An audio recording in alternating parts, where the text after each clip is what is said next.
Hello friends, today we are going to discuss about an interesting topic in agricultural entomology. So yes, we are going to discuss about pest in uh, castor crop. It is a major pest in castor crop, that is a slug caterpillar in castor. So first of all, what do you mean by pest? Pest is any animal which causes harmful effects on humans or their crops or their living belongings. So do you able to understand about this? Next, we are going to see about uh, castor slug caterpillar. It is one of the major pests in castor crops. Its scientific name is Parasa lepida. It belongs to order Lepidoptera. First, we are going to discuss about its distribution and status. It is present in India, Malaysia, Sri Lanka, and Southeast Asia. Mostly, it is common in Asian countries. Next, we are going to see about identification of pest. First of all, larva is a slug-like, ventrally flat, greenish body with white lines and 4 rows of spine is called tip red or black. In adults, green moth, there is a green moth with brown band at the base of the forewing. Next, we are going to see about host range. It mostly affects castor and other crops like pomegranate, citrus, coconut, palm, rose, wood apple, country almond, mango, palmyra, cocoa, coffee, banana, rice and tea.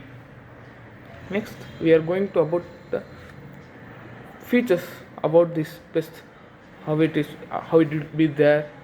Like we are going to see about basics about this castor. That is, we can also call it as bionomics of this castor slug caterpillar.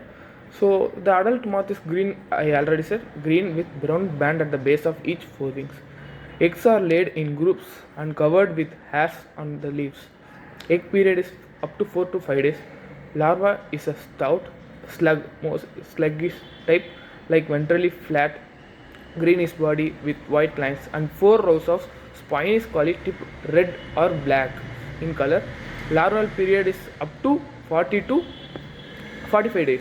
It pupates in plant as cocoons covered with irritating spines and hairs.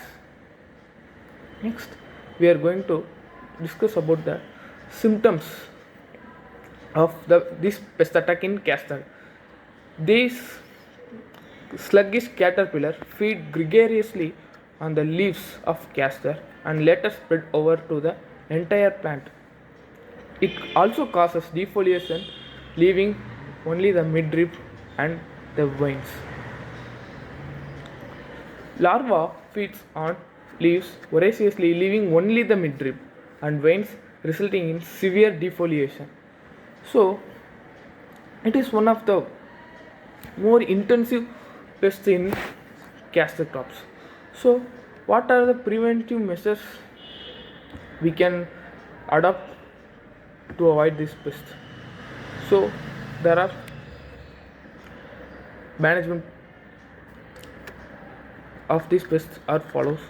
The pest should be kept in check by picking the gregarious caterpillars and the cocoons which are spread on the tree trunks and destroying them in water with a film of kerosene.